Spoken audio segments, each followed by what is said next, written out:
Jadi kita hari ini mau bicara tentang bagaimana politik hukum negara kita yang berkaitan dengan pemberian otonomi khusus bagi Provinsi Papua.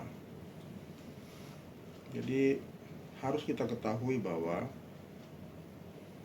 apa yang hari ini terjadi terhadap Papua ini bagian dari sejarah panjang bangsa kita ini, yang tidak bisa kita lihat hari ini, tapi kita harus coba merewind kembali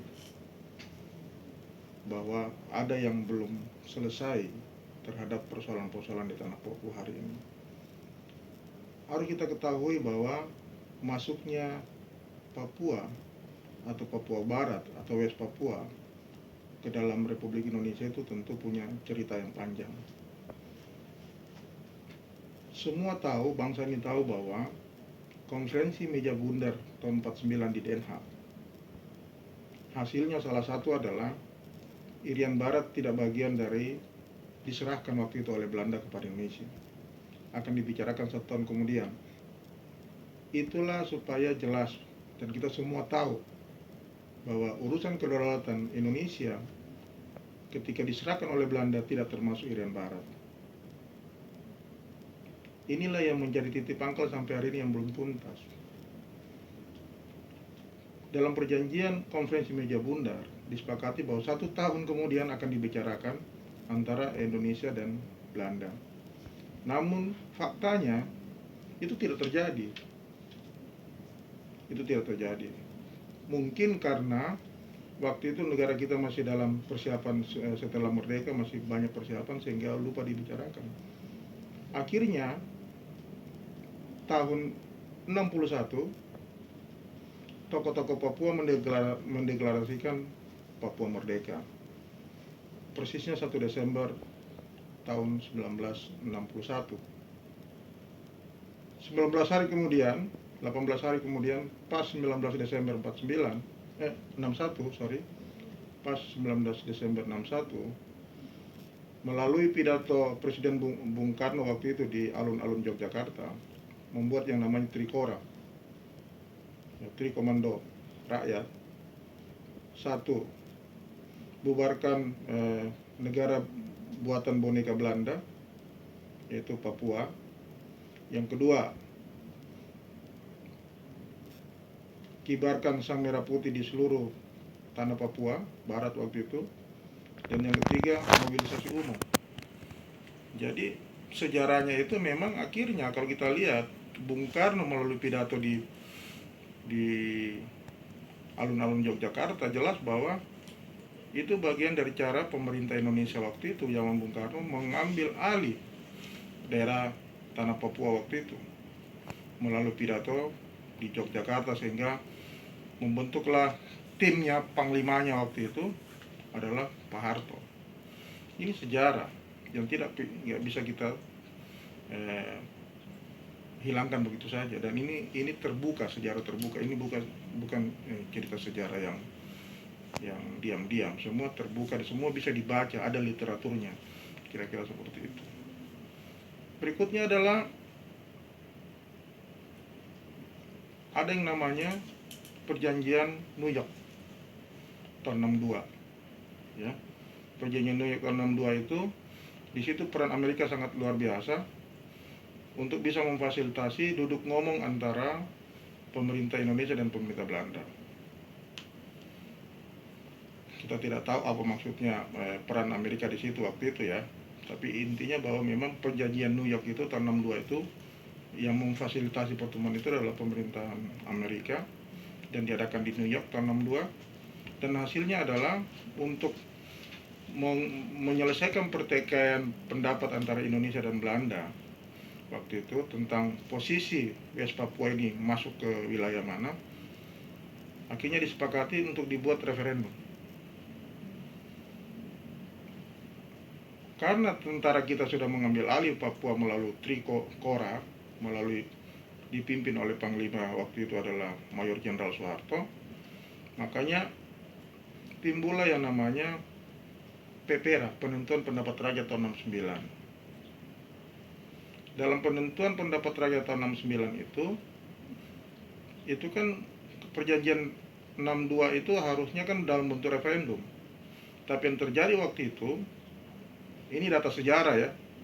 Ini bukan menurut pribadi saya, ini data sejarah. Ini harus saya sampaikan supaya kembali mengingatkan kembali untuk kita semua untuk coba menghargai sejarah ini.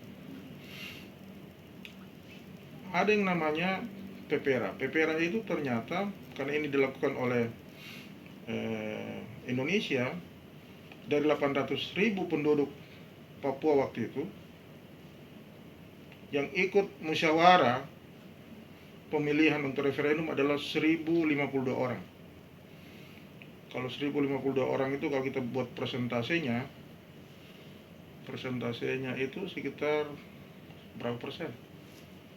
Kalau taruhlah kalau 1 juta, 1%-nya itu kan 10.000 ya. Berarti kalau ini kita buat perbandingan ya 0,8% saja atau 0,6% saja yang ikut untuk menentukan apakah mereka mendirikan negara sendiri atau mereka bergabung di Indonesia. Faktanya adalah waktu itu hanya 1052 orang yang dikumpulkan ikut pemilihan waktu itu.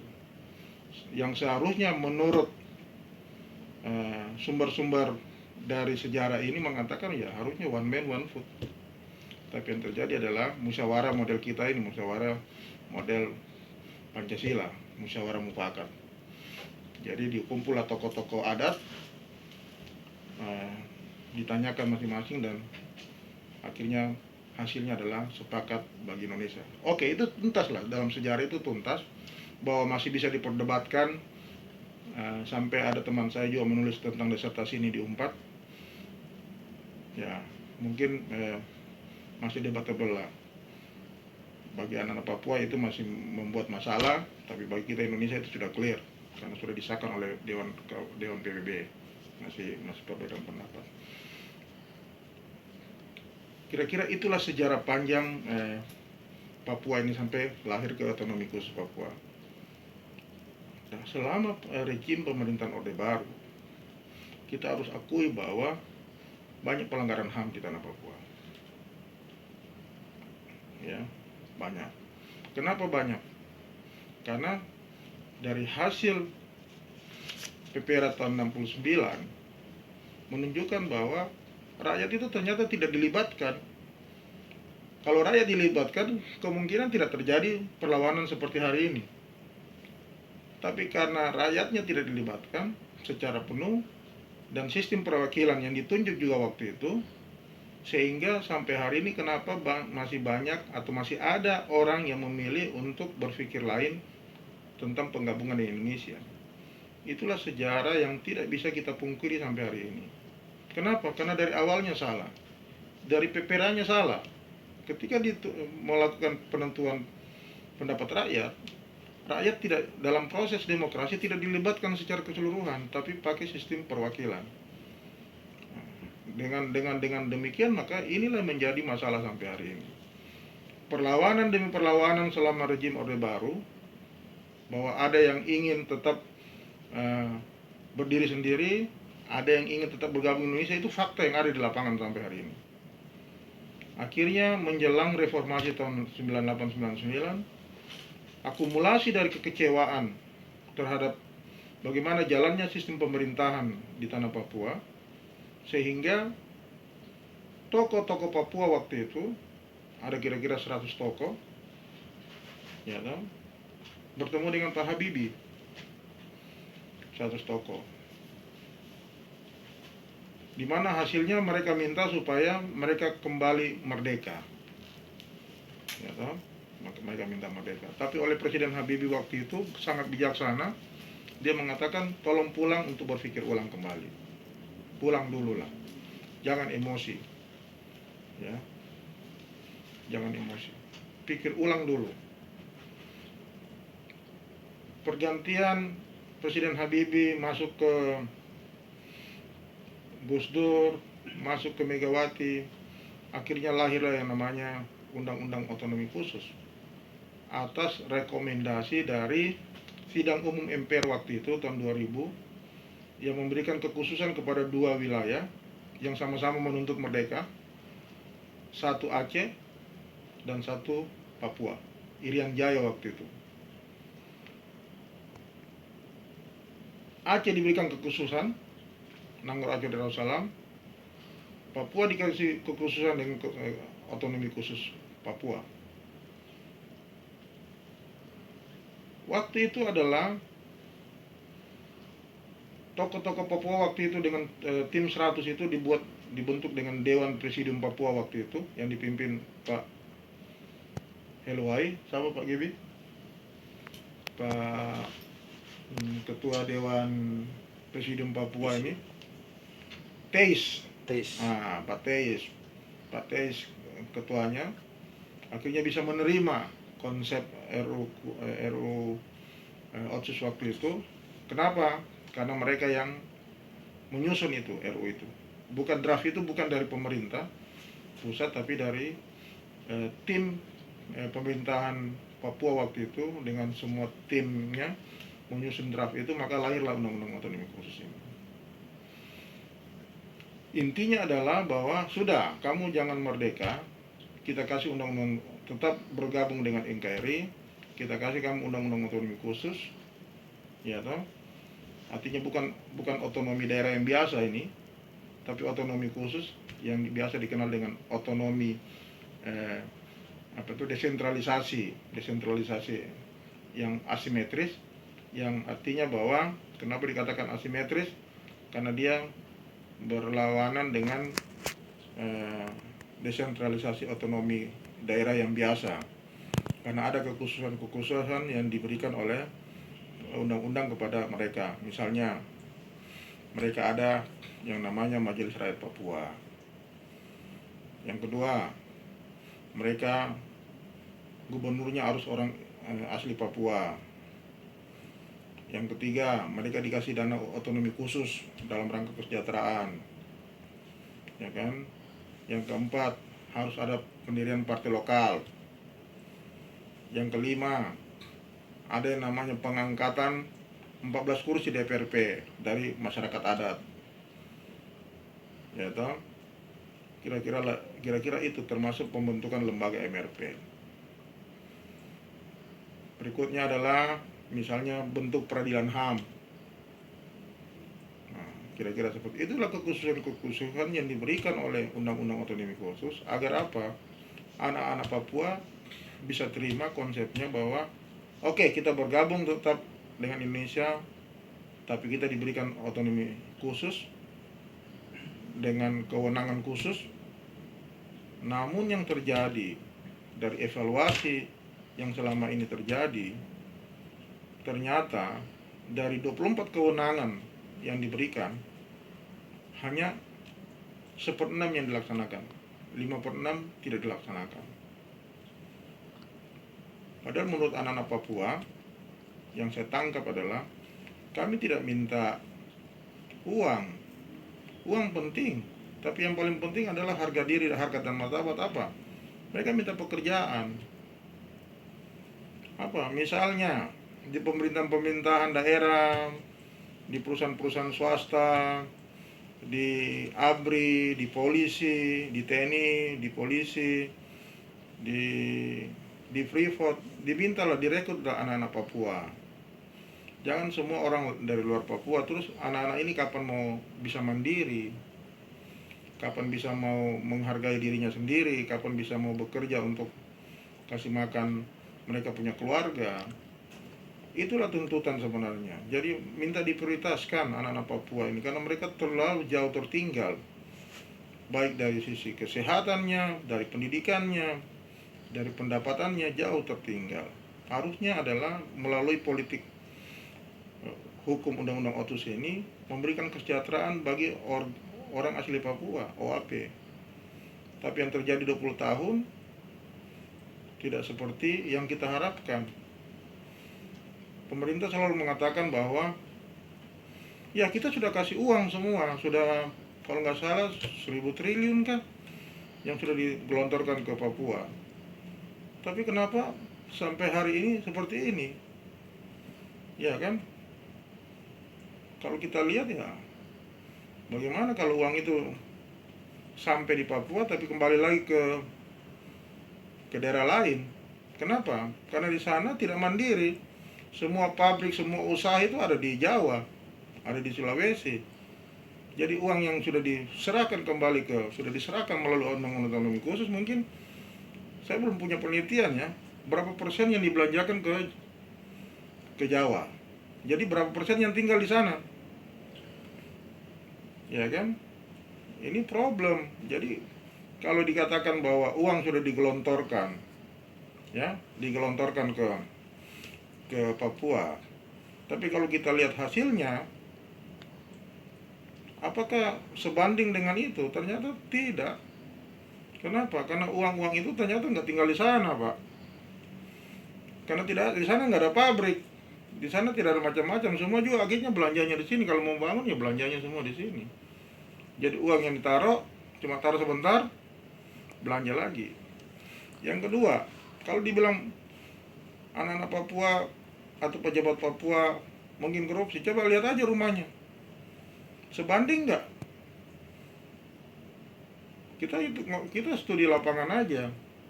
Apakah kan selalu dibangun persepsi image bahwa anak Papua ini korupsi, pejabat-pejabat Papua korupsi. Saya nggak tahu pejabat Papua yang OAP kah atau pejabat Papua yang bukan OAP.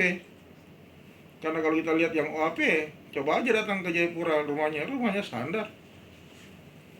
Ada pabriknya, ada usahanya, nggak ada itu semua itu. Murni mereka birokrasi, tidak ada yang usaha, ya kan?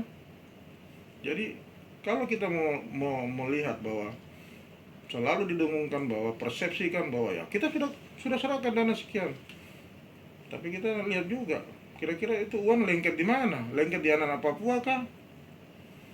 Atau lengket di salah orang kah? Itu fakta. Kecuali misalnya mereka ini hidup punya rumah banyak sekali, punya usaha banyak sekali, atau investasi di mana-mana. Coba aja lihat mantan-mantan bupati kita di sana tuh. Tidak ada tuh yang hidupnya setelah itu selesai mereka. Artinya harta apa yang dia punya? Jadi ini juga yang perlu kita pikirkan ulang supaya apa? Papua ke depan ini bisa lebih baik lagi.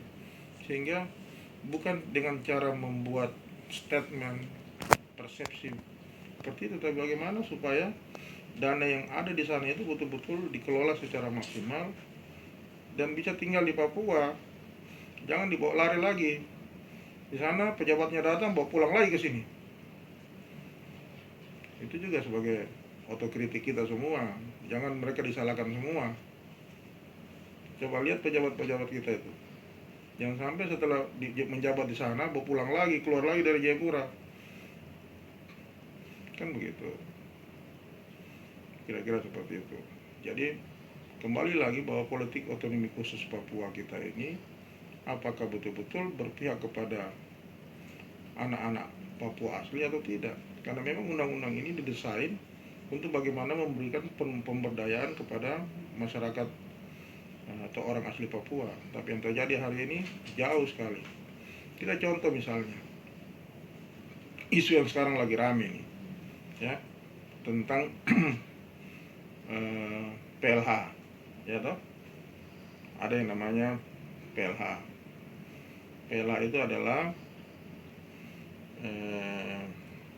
pelaksana harian, ya toh, pelaksana harian gubernur. Sekarang ribut di Papua sekarang. Dirjen Otonomi Daerah mengeluarkan telegram tanggal 24 Juni kemarin dengan alasan Pak Gubernur lagi sakit, akhirnya menetapkanlah namanya PLH. PLH ini ditetapkan satu karena memang kondisi kemarin 40 hari yang lalu atau sudah sebulan yang lalu Bapak Wakil Gubernur sudah meninggalkan kita semua di Jakarta dan sudah dimakamkan di Timika. Sekarang Pak Gubernur lagi perawatan di Singapura. Tapi tiba-tiba tanpa koordinasi dengan Pak Gubernur Provinsi Papua, Sekdanya tiba-tiba mengirim surat kepada Kementerian Dalam Negeri minta diangkat PLH tentang dirinya sendiri. Secara hukum mungkin benar, ya toh, ada undang-undang, ada PP-nya lah, bahwa kalau gubernur sakit, wakil gubernur sakit bisa diangkat PLH. Tapi ini menyangkut Papua, ini sangat sensitif. Kenapa? Karena ada kekhususan di dalam Undang-Undang Otonomi Khusus Papua, di mana gubernur itu adalah orang asli Papua. Artinya bahwa dalam Undang-Undang Otsus ada jaminan secara yuridis bahwa kekuatan gubernur Papua ini bukan sama dengan yang lain. Karena kekhususan itu, kenapa dikatakan harus gubernur orang asli Papua? Untuk meyakinkan kepada bahwa jangan sampai gubernur itu sewaktu-waktu dengan memakai undang-undang umum itu bisa mengganti. Bayangkan misalnya, ya, kalau sekdanya bukan orang asli Papua, itu kan berarti dia mengangkangi lagi Undang-Undang Otsus. Semangat Undang-Undang Otsus adalah memberikan tempat kepada anak Papua, orang asli Papua, untuk memegang jabatan-jabatan strategis di daerahnya dalam rangka apa? Pelayanan publik. Dalam rangka apa? Memberikan kepercayaan kepada mereka. Tapi yang terjadi hari ini adalah bagaimana bisa seorang dirjen otonomi daerah mengeluarkan radiogram, ya kan, penunjukan PLH tanpa melakukan koordinasi kepada Pak Gubernur. Minimal mengirim utusan kepada Pak Gubernur untuk mengecek kesehatannya. Apa betul ini Pak Gubernur sudah tidak bisa menjalankan tugas kah? Atau jangan sampai Pak Gubernur sudah mau pulang kah, sudah sehat. Tapi yang terjadi adalah, saya menangkap ini by design. Kalau proses birokrasi yang benar adalah surat ini harus dibuat tim untuk mengecek kepastian. Memang betul Pak Gubernur ke Singapura sudah ada izin presiden melalui Kemendagri, itu sudah betul. Tapi substansinya paling tidak harus ada orang utusan yang dikirim ke sana untuk melihat kondisi real fisiknya dan menanyakan juga kepada tim dokter, kapan ini Pak Gubernur sudah bisa sembuh kan? Kalau misalnya sudah bisa baik berdasarkan hasil medis dari dokter di sana, ya kan? Harusnya pemerintah mendapatkan informasi yang jelas tentang kesehatan Pak Gubernur itu melalui mengirim tim dokter bertemu dengan beliau. Tapi yang terjadi adalah secara diam-diam Dirjen Otonomi Daerah menetapkan itu. Itulah yang menjadi hiruk pikuk, menjadi masalah sekarang di tanah Papua hari ini. Sehingga dibaca oleh rakyat di tanah Papua, wah, ini jangan-jangan memang melalui undang-undang Otsus ini sudah semakin hari semakin pemerintah pusat tidak memperlakukan lagi. Artinya kewenangan yang sudah diberikan diambil secara sepihak tanpa melakukan koordinasi. Bahwa ada kewenangan mereka menunjuk PLH, iya, tapi fungsi koordinasi, fungsi penegasan terhadap masalah ini harus ada prosedurnya. Ya toh, jangan sampai penyalahgunaan wewenang, karena bisa saja kewenangan ada tapi disalahgunakan. Kenapa? Karena tanpa prosedur. Apakah sudah ada surat dari dokter Singapura tentang kesehatan Pak Lukas hari ini sehingga berani dia mengeluarkan PLH? Bagaimana kalau ternyata Pak Lukas sudah sehat tapi untuk persiapan mau pulang ke Jayapura?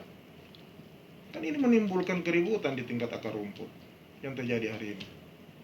Bayangkan kalau orang ribuan kumpul itu kan bisa berdampak terhadap COVID. Ini yang harus dipertimbangkan oleh pemerintah pusat dalam hal ini Dirjen Otonomi Daerah. Kan apa yang terjadi hari ini yang membuat kekisruan adalah Dirjen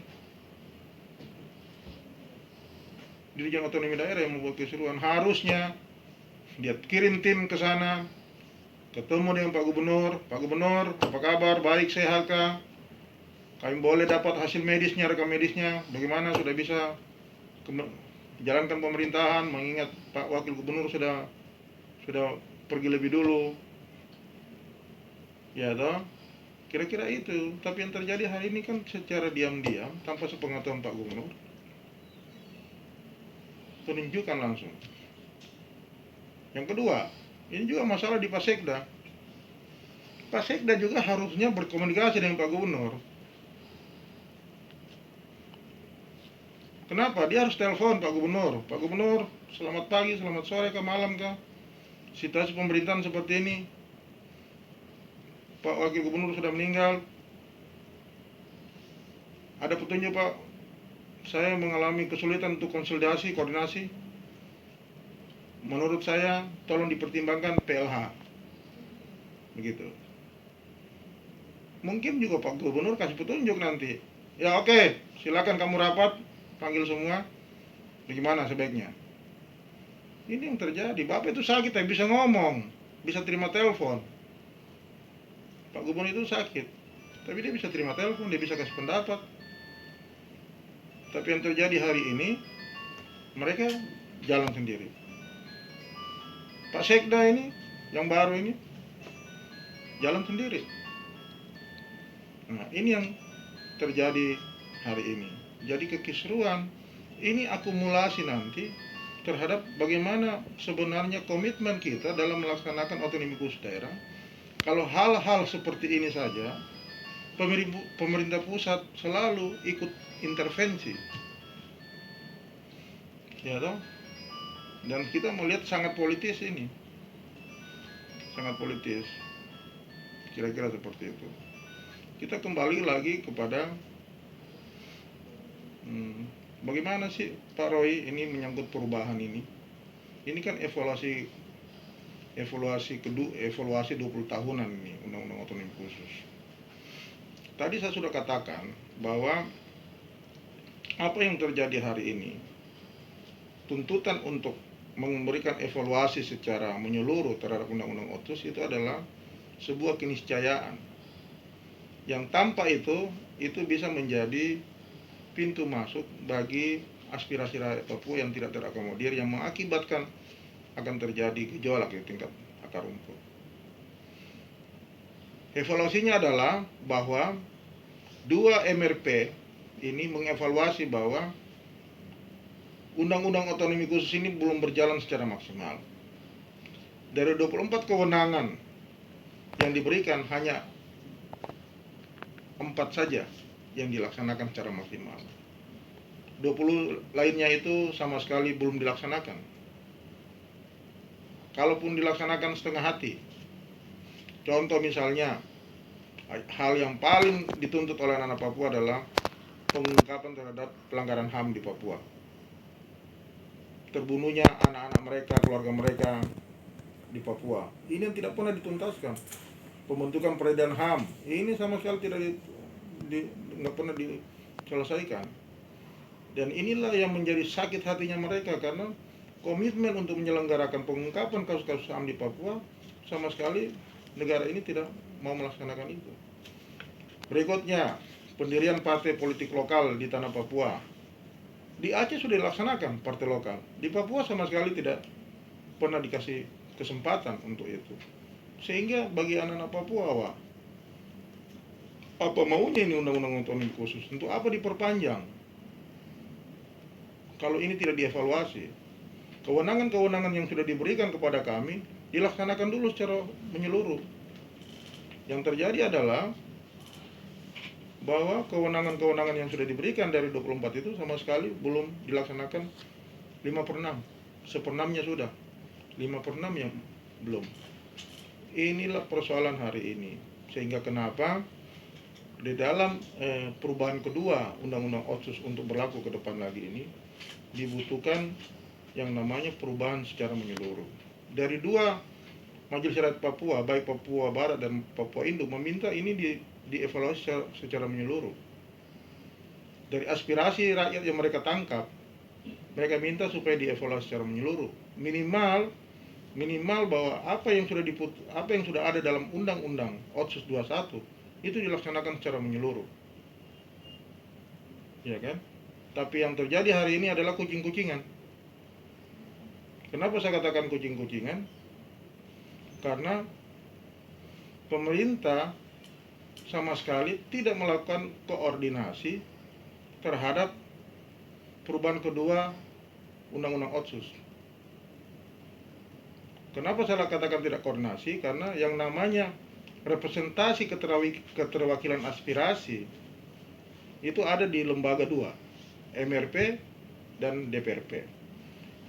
MRP itu adalah keterwakilan aspirasi kultural, masyarakat adat, perempuan, dan keagamaan.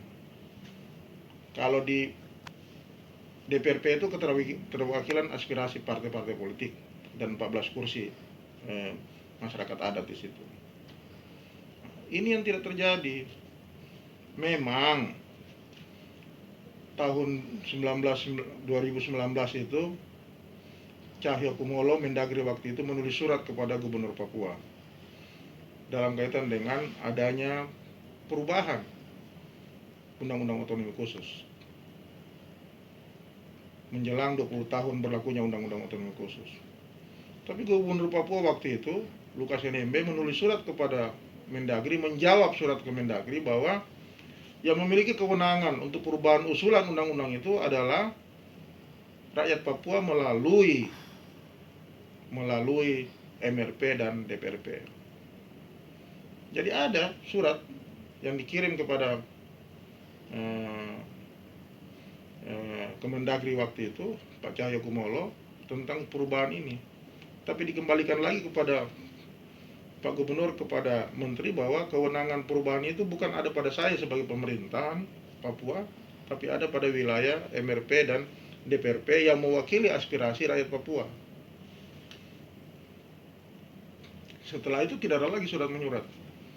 Pemerintah tiba-tiba bulan Desember tahun 2020 melalui surat Presiden kepada DPRP untuk melakukan yang namanya perubahan kedua Undang-Undang Otonomi Khusus bagi Papua, ya toh, dan mau melakukan perubahan 3 perubahan.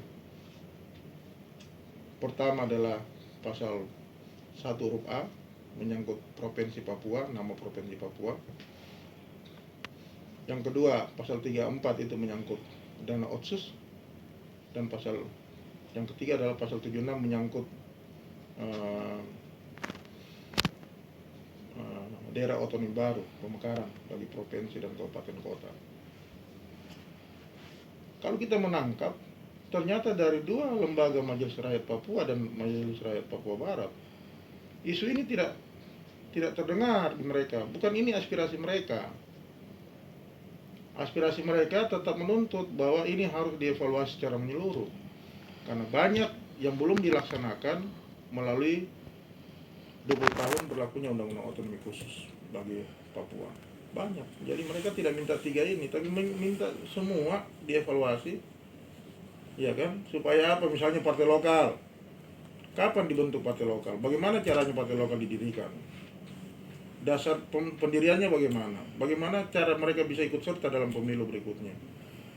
Itu salah satu misalnya. Yang kedua, menyangkut tentang pengungkapan kasus-kasus HAM di Papua. Bagaimana cara membentuknya? Siapa yang akan melakukan tugas-tugas penyidikan? Lembaga-lembaga mana yang dibangun untuk bisa mengungkap itu? Apakah kerjasama dengan Komnas HAM, kerjasama dengan Mabes Polri kan? Bagaimana posisi dengan kejaksaan?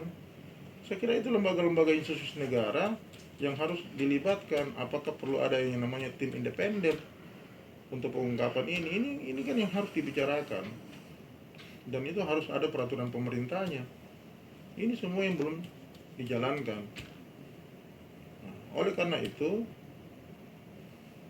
evaluasi menyeluruh ini menjadi penting dan strategis dalam menentukan 20 tahun ke depan Papua seperti apa. Kalau yang terjadi hari ini di DPR, di Pansus, yang dibahas hanya 3 yang bukan menjadi kebutuhan rakyat, tapi kebutuhan pemerintah pusat, maka ya sangat disayangkan. Undang-undang itu kan harus bersifat aspiratif.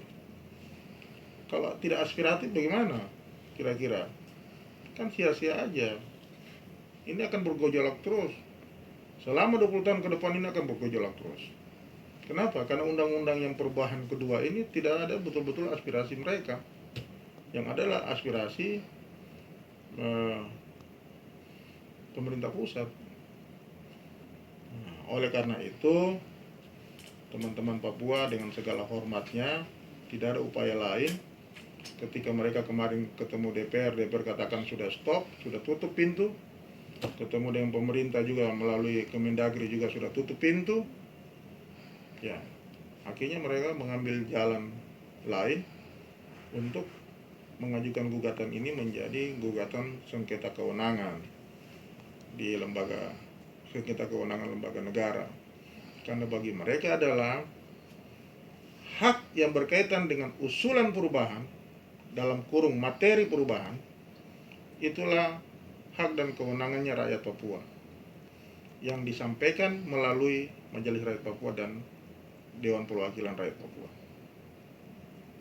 Hal yang berkaitan dengan pembahasan usulan materi, menulis draft undang-undangnya, boleh pemerintah, kan itu kewenangan dia. Kalau dia ngajukan ke DPR ya dia harus menulis draft undang-undangnya. Tapi usulan materi-materi perubahan itu harus ada dari bawah. Misalnya, ya toh, mereka minta supaya melalui aspirasi yang mereka sampaikan ke MRP dari hasil dengar pendapat mengatakan bahwa partai politik lokal kami butuh. Nah, itu yang harus terakomodir nanti di dalam RUU menyeluruh itu. Partai politik lokal, bagaimana caranya, studi bandingnya dengan Aceh misalnya. Kan ada sudah ada partai politik lokal kan. Kita coba memberikan studi banding kepada partai lokal di Aceh. Tinggal sistem-sistemnya itu yang kita akomodir. Ya kan? Tapi ini sama sekali tidak masuk ke wilayah itu. Misalnya tentang evaluasi, rakyat minta supaya segala bentuk peradilan HAM di tanah Papua untuk mengungkap. Bagaimana bentuknya? Itu yang harus dimasukkan, dipertegas dalam undang-undang kita, politik hukum undang-undang otsus ini. Itu contoh-contoh kira-kira. Yang ketiga, misalnya dalam kaitan dengan kesejahteraan, mereka ini butuh pekerjaan semua. Bagaimana agar anak-anak mereka Papua asli ini bisa diterima menjadi pegawai negeri sipil, bisa diterima menjadi TNI Polri. Prioritasnya bagaimana? Persentasenya bagaimana? Misalnya kalau di Papua jatahnya misalnya 100 orang, mereka 60 orang. 40 orang bisa yang bukan OAP. Ini yang komitmen politik negara ini yang dibutuhkan oleh anak-anak Papua hari ini. Oleh karena itu, ya tugas kita adalah mempersiapkan mereka, fisiknya bagus, pendidikannya bagus, gizinya bagus, supaya orang Papua itu di-Indonesiakan, diberdayakan untuk menjadi sama dengan anak Jakarta, sama dengan anak Sumatera, sama dengan anak Sulawesi. Ini yang mereka tuntut sebenarnya. Perubahan menyeluruh adalah mengkonkretisasi daripada hak-hak orang asli Papua yang sudah ada dalam Undang-Undang Otsus. Ya kan, mereka butuh itu. Misalnya untuk kerja di hotel di Papua, dari 800 misalnya 100 karyawan, mereka 40 boleh orang bukan asli Papua, supaya mereka terjadi yang namanya apa?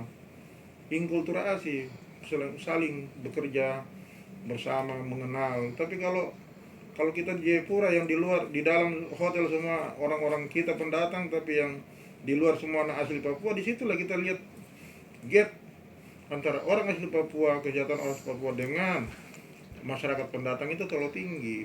Inilah yang diperjuangkan oleh Majelis Rakyat Papua sebagai representasi kultural orang asli Papua untuk memperjuangkan hak-hak dasar mereka, supaya mereka kenapa?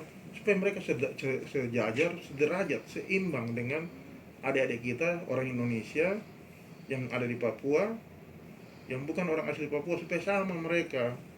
Jangan terlalu begini dia, tarik begini, sama minimal sama lah, supaya ke depan nanti kalau ini berlaku lagi Undang-Undang Otonomi Khusus kedua, jurang antara OAP, orang asli Papua dan pendatang di Papua itu bisa kita atasi.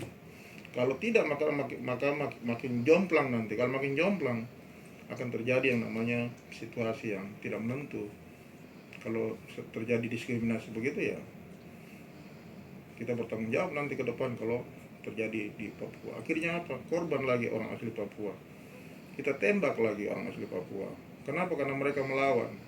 Habis itu kita buat lagi label lagi bahwa mereka terorisme. Padahal sebenarnya ini akar masalahnya adalah ketidakadilan. Ini masalahnya adalah diskriminasi. Ini kebijakan yang tidak tepat sasaran. Akibatnya karena terjadi kesenjangan begitu tinggi, terjadi perlawanan rakyat. Terjadi perlawanan rakyat, yang korban adalah rakyat kita sendiri.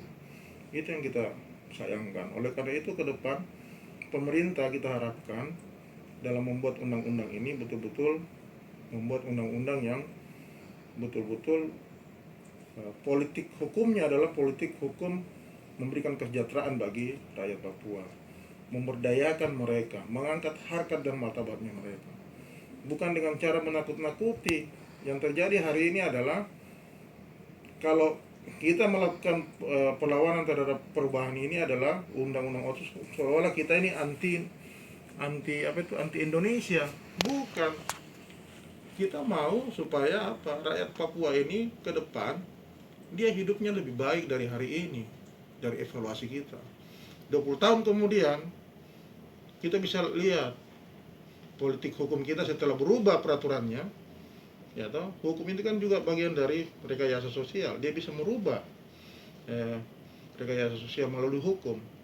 Nah, kita berharap bahwa dengan melalui hukum kita bisa merubah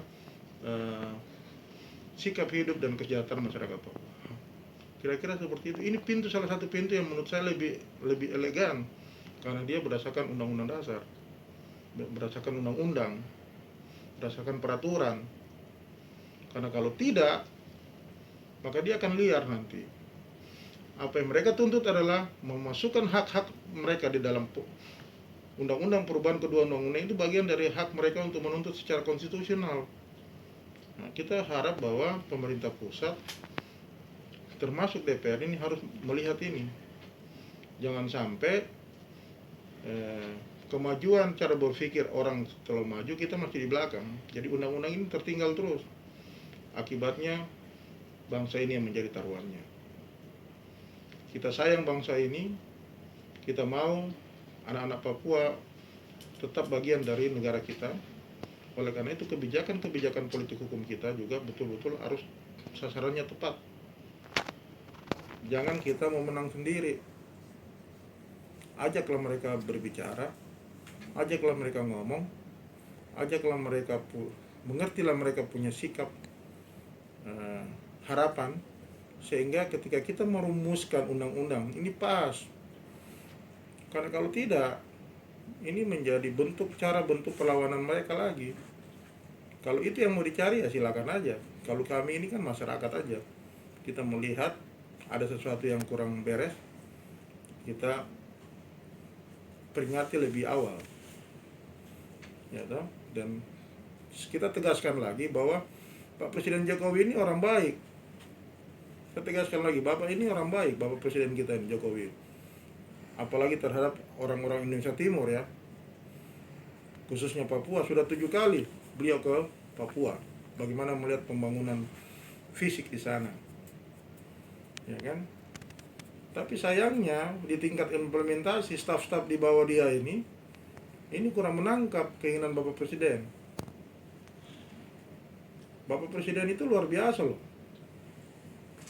Bagaimana komitmen dia terhadap Papua, bagaimana komitmen dia terhadap membangun harga solar, minyak, bensin satu harga dengan Jakarta, itu luar biasa. Membangun infrastruktur di Papua itu luar biasa. Tetapi pembangunan itu juga penting, tapi pembangunan yang lain adalah pembangunan manusia juga penting. Nah, ini harusnya dibaca oleh kementerian-kementerian lain, ya toh? Kementerian-kementerian lain, supaya apa? Supaya bisa membaca, oh Bapak Presiden maunya begini. Nah, kita dari sisi Kementerian Pendidikan bagaimana, Menteri Kesehatan bagaimana, ya kan? Tapi ini tidak terjadi. Jadi komitmen Bapak Presiden terhadap Papua begitu tinggi, harapan masyarakat begitu tinggi, tapi di tingkat pelaksanaan staf-staf Pak Presiden ini tidak bisa menerjemahkan itu. Contoh misalnya, ya, sebulan yang lalu atau 2 bulan yang lalu di Papua itu yang namanya jaringan internet mati total. Mana bisa satu daerah, satu provinsi, ya, Jaringan itu sampai 1 bulan, 2 bulan mati total. Jadi orang tidak bisa bekerja di sana. Padahal kita ini sedang menghadapi yang namanya bekerja dari rumah. Kita juga di sana anak-anak harus bekerja belajar melalui internet, online, virtual. Tapi apa yang terjadi? Bayangkan sampai 1 sampai 2 bulan internet mati. Terus anak-anak Papua belajar dari mana? Itu juga cara kita melihat bahwa Papua terlalu jauh tertinggal dari daerah lain. Bayangkan untuk membangun infrastruktur itu aja bisa berbulan-bulan. Jadi bagaimana anak-anak Papua bisa mengevaluasi undang-undang otonomi khusus ini? Apakah memang seriuskah ini pemerintah buat untuk mereka supaya mereka lebih baik, termasuk hak untuk mendapatkan teknologi yang lebih cepat? Tapi yang terjadi hari ini, bayangkan itu tidak terjadi. Ini problem, salah satu problem juga. Jadi mereka tidak mendapatkan hak. Orang di sini belajar dengan online, virtual semua, di sana nggak bisa, mati katanya. Jaringan laut putus. Pokoknya kalau sudah ada tuntutan-tuntutan aspirasi masyarakat di tanah Papua, selalu yang namanya yang menjadi masalah itu selalu jaringan laut putus. Apakah itu benar atau tidak, gitu, walau alam ya, kita nggak tahu. Yang tahu yang kerjanya itu barang. Tapi kita sebagai orang awam saja bisa membaca, wah, bahasanya orang Papua kok tipu-tipu itu. Sudah 2 kali peristiwa ini mati itu jaringan internet di sana. Nah, ini juga salah satu menunjukkan bahwa komitmen kita terhadap penyelenggaraan pemerintahan di tanah Papua, anak-anak orang asli Papua itu masih jauh dari harapan kita. Dan saya kira pemerintah tidak boleh mundur. Semua situasi di sana itu harus dihadapi secara elegan. Ya, coba bayangkan, bagaimana bisa yang namanya menteri kita yang senior ini, ahli di bidang hukum, membuat pernyataan bahwa KKB di Papua itu adalah terorisme. Itu kan sebuah langkah blunder menurut saya. Karena menurut undang-undang teroris sudah jelas siapa itu teroris. Kalau di Papua ini adalah bukan terorisme, tapi dia adalah pasal makar, membawa senjata melawan pemerintahan yang sah. Ini menyangkut perebutan tanah, bukan urusan ideologi. Kalau teroris itu bicara tentang ideologi, ya toh. Kalau kita lihat lah, saya nggak usah jelasin lah macam-macam ideologi itu dari mana itu tentang terorisme itu. Tapi kita semua tahu lah, yang benar di Papua itu adalah ya kan, melanggar pasal 106, 104 makar. Ya toh, mengangkat senjata melawan pemerintahan yang sah, bukan teroris. Sehingga nanti kalau masuk ke implementasi hukum bermasalah itu, nanti penyidik itu merumuskan itu, ya kan. Jadi saya harap bahwa semua, bayangkan sampai stigmatisasi terhadap itu, ya selesaikan sama teman-teman itu yang berseberangan dengan pemerintah, bahwa mereka masih merdeka, ya bicara, dialog lah, bangunlah dialog dengan teman-teman. Karena tanpa dialog, tanpa komunikasi, tidak bisa kan selesai masalah Papua. Kenapa Aceh sampai hari ini bisa seperti itu? Kenapa Papua tidak? Ada apa beda Aceh dengan Papua? Kenapa Papua semacam diterlantarkan? Di Aceh dulu ada yang namanya tokohnya Pak JK. Dialah yang meyakinkan tokoh-tokoh GAM ini untuk bicara di Helsinki. Saya kira waktu itu juga banyak pejabat militer yang tidak setuju. Ya, TNI Polri banyak yang tidak setuju lah, yang merasa sudah berjuang mati di Aceh. Tapi Pak JK dengan kelebihan dia, saya bukan angkat Pak JK ini, tapi dia mampu membuat di sana bisa menjadi tenang dan diam, dan hak-hak anak-anak Aceh bisa dipenuhi oleh negara ini. Tapi di Papua sampai hari ini kasihan, mereka jadi korban, berhadapan dengan pemerintah Indonesia yang memiliki senjata yang luar biasa di atas rata-rata, melawan anak-anak di sana. Yang menurut saya kurang pas. Pendekatan security approach, pendekatan militeristik itu bukan menjadi solusi untuk penyelesaian tanah damai Papua. Yang kita harus kedepankan adalah penyelesaian secara dialogis. komunikasi. Oleh karena itu, saya berharap bahwa pemerintah Indonesia tidak boleh lagi mempergunakan pendekatan-pendekatan militeristik, security approach, tapi pendekatan-pendekatan dialogis dengan tentu dengan semangat damai, ya toh. Nah, oleh karena itu mulai pintunya yang mana? Mulai pintunya selesaikanlah undang-undang otonomi khusus ini. Ya toh, kalau yang ini aja yang sudah tertulis saja kamu langgar, bagaimana yang lainnya yang tidak tertulis? Ini menjadi ukuran loh. Ini menjadi ukuran. Yang tertulis saja dalam undang-undang otonomi khusus, dari 24 kewenangan hanya 1/4 yang kamu lakukan. Yang 1/6, 5/6-nya tidak. Nah, kalau ini juga dibaca oleh mereka, wah, yang ini aja dia tidak melaksanakan yang sudah tertulis, apalagi yang nggak tertulis. Nah, inilah kita berharap ke depan melalui gugatan sengketa kewenangan di Mahkamah Konstitusi, kita meminta agar Mahkamah Konstitusi dengan kewenangan yang ada memerintahkan agar pembahasan ini di stop sementara sambil menunggu putusan ini. Karena bagi saya adalah ada cacat prosedur di sana, ada cacat formil di sana. Kenapa? Karena pengajuan draft usulan materi draft RU perubahan kedua UU ini tanpa melibatkan aspirasi rakyat Papua yang diwakili oleh MRP dan DPRP adalah cacat prosedur, cacat formil. Oleh karena itu harus di stop dulu. Nah, kenapa harus di stop? Karena bisa korbannya lebih banyak lagi. Uang negara banyak habis, tapi hasilnya tidak maksimal. Yang kedua, kita minta agar Mahkamah Konstitusi mempertegas bahwa kewenangan untuk merubah undang-undang yang berkaitan dengan materi perubahan undang-undang Otsus ke depan itu menjadi kewenangan rakyat melalui MRP dan DPP. Tanpa melibatkan rakyat dalam hal ini direpresentasi melalui MRP dan DPP, maka undang-undang itu tidak bisa dirubah. Artinya bahwa harus dikoordinasikan, harus dikonsultasikan. Kalau ada yang mau dirubah harus ditanyakan lagi kepada mereka. Coba di MRP itu kan ada keterwakilan perempuan, keterwakilan masyarakat adat, keterwakilan agama, itu ditanyalah. Karena ini yang kuat. Terus tanya lagi di partai politiknya, aspirasi di partai politik lokalnya seperti apa. Mereka juga harus tanya lagi kepada konstituen masing-masing. Dan itu harus dirampungkan, dibuat dokumen tertulis sebagai usulan dan diserahkan ke pemerintah untuk dipertimbangkan, dibahas di DPR.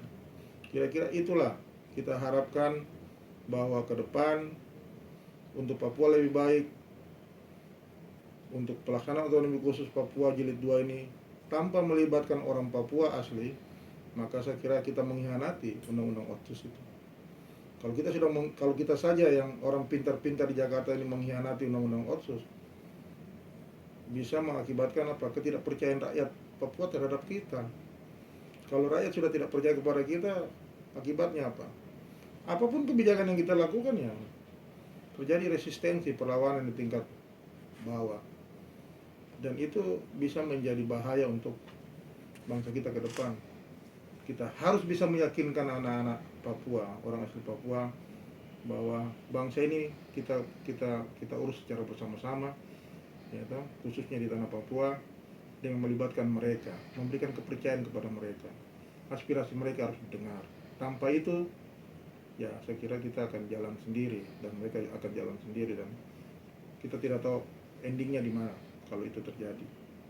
Kira-kira demikian teman-temanku semua. Semoga pemikiran-pemikiran, sharing pengalaman, pengetahuan saya ini bisa berguna bagi siapapun yang mendengarkan. Dan semoga, tentu kita berharap Papua tetap bagian dari NKRI, dan kita berharap pemerintah pusat harus mendengarkan jeritan suara rakyat orang asli Papua. Tanpa itu, ini menjadi pekerjaan rumah yang sangat berat ke depan. Terima kasih.